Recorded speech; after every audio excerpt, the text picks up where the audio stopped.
L'invité politique sur Radio Classique et Public Sénat.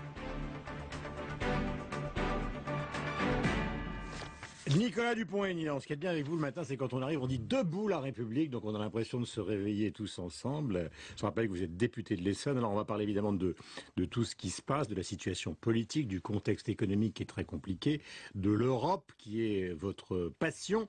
Mais je voudrais savoir ce que vous avez pensé quand même de François Fillon, même si vous ne l'avez pas vu, en consultant évidemment les commentaires ce matin. Il y a beaucoup de gens qui disent que c'était bizarre cette rentrée politique. Bonjour Guillaume Durand, j'ai écouté à la radio ce matin des extraits.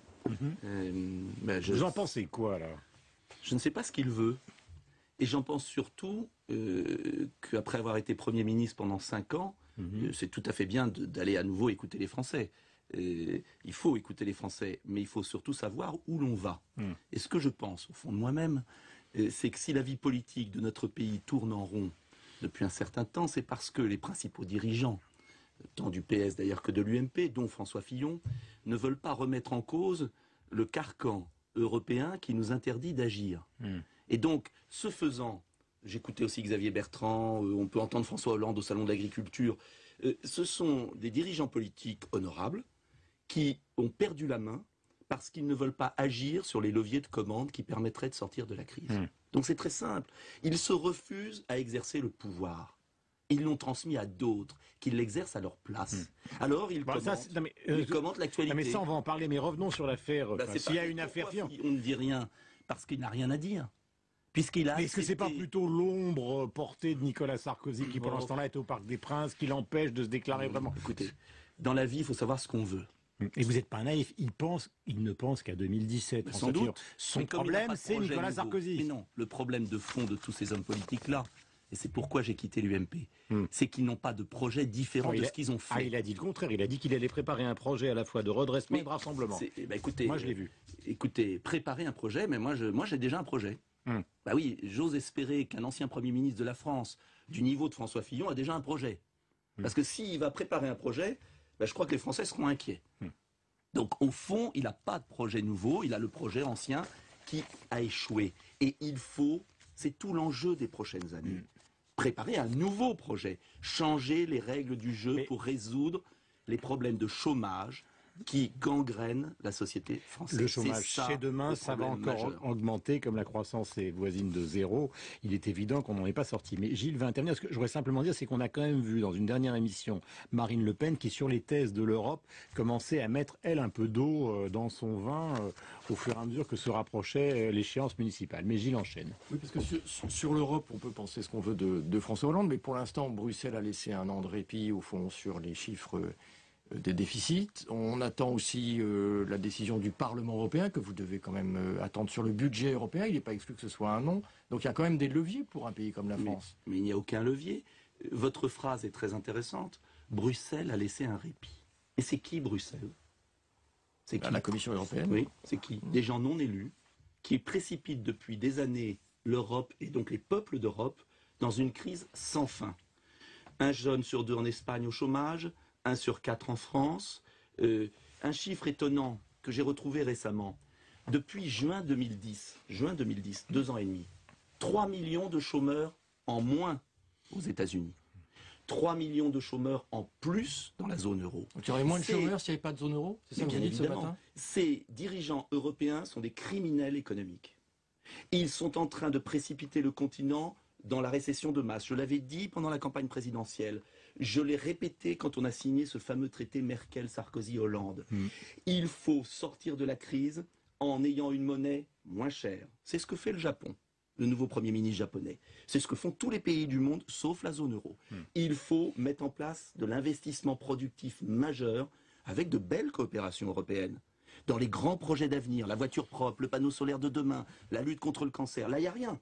Aucune coopération européenne, style Airbus, à 3 ou 4 pays. Il faut revoir ce système. Sinon, on va devenir un pays d'esclaves. Ce qu'on est en train de devenir, de riches Chinois. Car la Chine, elle, ne s'embête pas avec les règles européennes. Elle triche avec le libre-échange.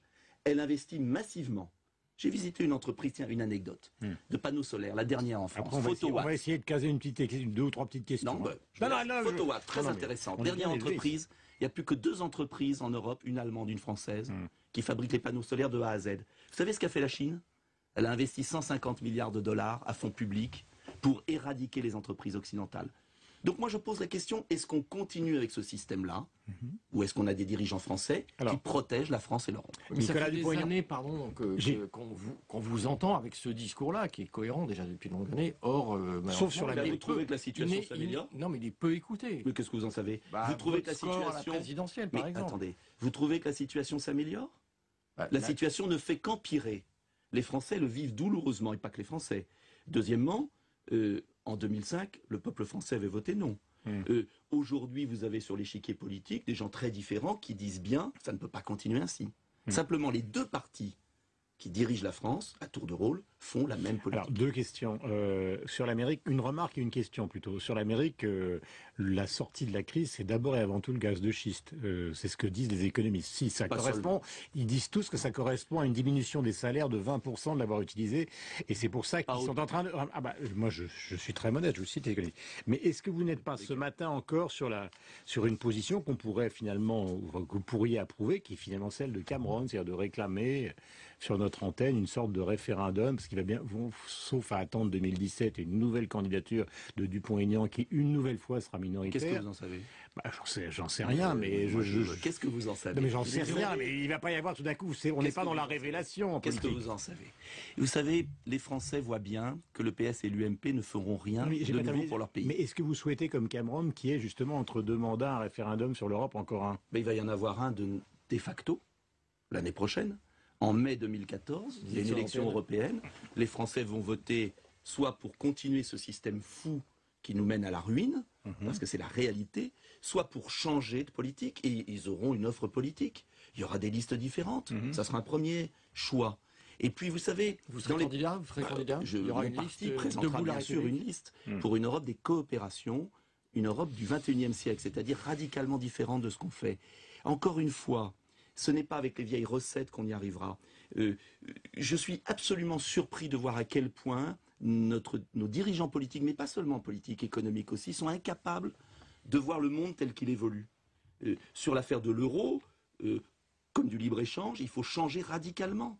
Sinon, il n'y aura plus une entreprise en France. Vous avez vu qu'il y a 1087 usines qui ont fermé depuis 2 ans et demi en France. Mais vous avez vu Nicolas Dupont-Aignan, parce que vous aimez la politique, par exemple Cahuzac, quand il a affronté Mélenchon, au fond, son argumentation sur l'Europe, c'était de lui dire, bon ben voilà, on a signé des traités, c'est l'histoire, c'est comme ça depuis 1992, c'est maintenant notre histoire, et renier cette histoire en pensant, je donne son argumentation, bien évidemment, je ne l'interprète pas moi, cette histoire, on ne peut pas la remettre en question comme ça, brutalement, au bout de 30 ans, en disant, ben circuler, il n'y a plus rien à voir. Mais justement, Guillaume Durand, c'est parce que c'est devenu notre histoire qu'on a le droit de choisir l'Europe qu'on veut. Moi, je ne veux pas de l'Europe qui donne du poulet et du porc aux poissons d'élevage. Moi, je veux une Europe qui fasse de la traçabilité. Je veux une Europe des coopérations. Ça, tout le monde est d'accord. Tout le monde est d'accord. Mais vous me dites ce matin, il vaut mieux être 5 qu'empoisonné. Non, écoutez, non, puisque le gouvernement français accepte la décision de la Commission. Je suis désolé, Jacques Chirac et Lionel Jospin avaient refusé l'application de la discipline communautaire quand la santé des Français était en danger. Là, ils l'acceptent. Ils sont dans leur tête prisonniers d'une soumission à la Commission et à l'Allemagne aussi. Parce que ce que fait l'Allemagne aujourd'hui est inacceptable et est en train de précipiter l'Europe dans des divisions inacceptables. Gilles, on change dernière question de sujet. Est-ce que vous allez voter la loi contre le non-cumul à l'Assemblée? Non. Non, parce que c'est une loi démagogique qui va autoriser le cumul entre les députés et les avocats d'affaires. Donc vous êtes pour le maintien du cumul? Je suis pour le maintien du cumul, je suis en revanche pour la suppression du cumul de rémunération. Comme ça, ce sera clair. On ne fait pas ça pour de l'argent. En revanche, je pense très utile qu'il y ait des députés indépendants, qu'il y ait une assise locale et qui voient un peu ce qui se passe sur le terrain, plutôt que des apparatchiks des partis qui tournent en rond depuis 20 ans. Nicolas Dupont-Aignan était notre invité ce matin sur l'antenne de Radio Classique et de Public Sénat. Bonne journée à vous. Bonne journée à vous. Gilles, on se retrouve demain. Formule consacrée mais agréable.